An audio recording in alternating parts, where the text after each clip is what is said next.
cher Hatan, cher Kala, famille Deri, famille Alimi, Mazal Tov. Kvod Arabanim, Kvod Geonim, Kahal Nirbad. C'est avec beaucoup d'émotion, mon cher Raphaël et Johanna, que je me permets de prendre la parole en ce jour solennel de votre Roupa, aujourd'hui, le 4 qui se lève. Dans un premier temps, mon cher Raphaël, je me tournerai vers toi.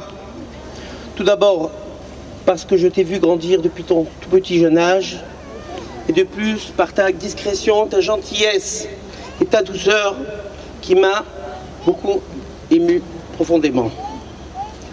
Lorsque tu m'as annoncé ton mariage il y a quelques mois, j'ai dans un premier temps cru que je ne pourrais assister à ta Roupa, car tu sais bien ce qu'est pour moi la période de Hanouka, mais je n'ai pu mettre l'idée à ne pas être présent.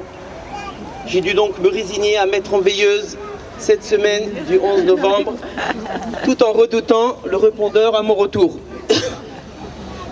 Tu as reçu un bagage spirituel non négligeable, mon cher Khatan, d'une part par tes parents qui ont su perpétuer cette richesse, et d'autre part par ton travail personnel dans ce domaine, et je suis sûr que tu prendras comme exemple ton cher père, Yaakov, qui a su mettre l'accent dans ses valeurs, et qu'à ton tour tu sauras transmettre à ton foyer, bien sûr à tes enfants, Be'ezrat Hashem.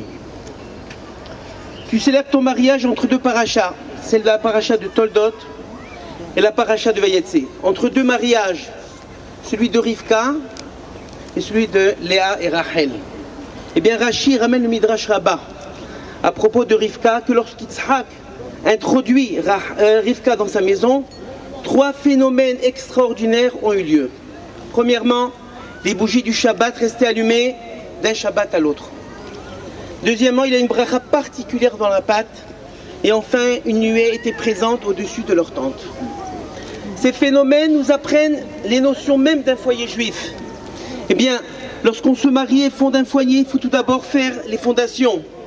Sur quoi va se reposer cette union et cette vie ensemble? La veilleuse qui nous éclaire fait allusion à la Torah, comme il est dit, Kimner mitzvah ve Torah or. C'est la première fondation, c'est-à-dire qu'un foyer doit être guidé et dirigé par la Torah. La bracha dans la pâte fait allusion à l'hospitalité, que tout foyer juif doit mettre en avant, la générosité aux plus démunis. C'est la seconde fondation, comme il est dit, Olam Hesed Ibane. Et enfin, la nuée présente au-dessus de la tente fait allusion à la Shrina, la présence divine, dont tout couple doit aspirer et mettre tous les ingrédients afin de favoriser sa présence dans un foyer.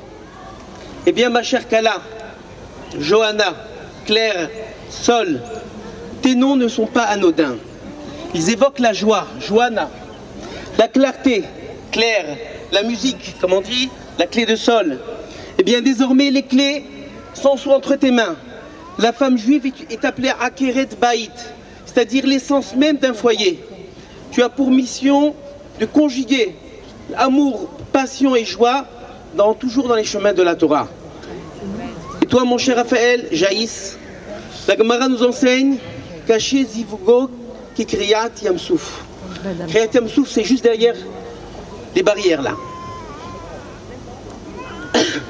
Eh bien, il est difficile, l'union de deux êtres, de les unir comme la séparation des eaux. La question qui se pose, pourquoi faire appel à une séparation pour symboliser l'union? Eh bien, mes chers Khatanim, chacun amène avec lui ses traits de caractère. Il faudra se séparer de quelques-uns d'entre eux pour pouvoir s'unir dans les meilleures conditions. Cher Raphaël, chère Johanna, je finirai que par le mérite de votre générosité. Qu'Hachem vous comble de prospérité, de clairvoyance et de protection.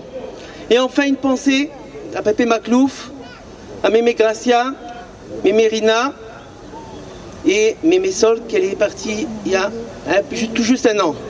Eh bien, ils ne sont plus là de ce monde, mais ils sont présents dans vos fêtes et vos mariages. Et ils vous comblent de bénédictions d'où ils se trouvent. Je terminerai par la traditionnelle bénédiction. Shitisku livdot ba'it ne'eman, Israël, amen, Kenirason.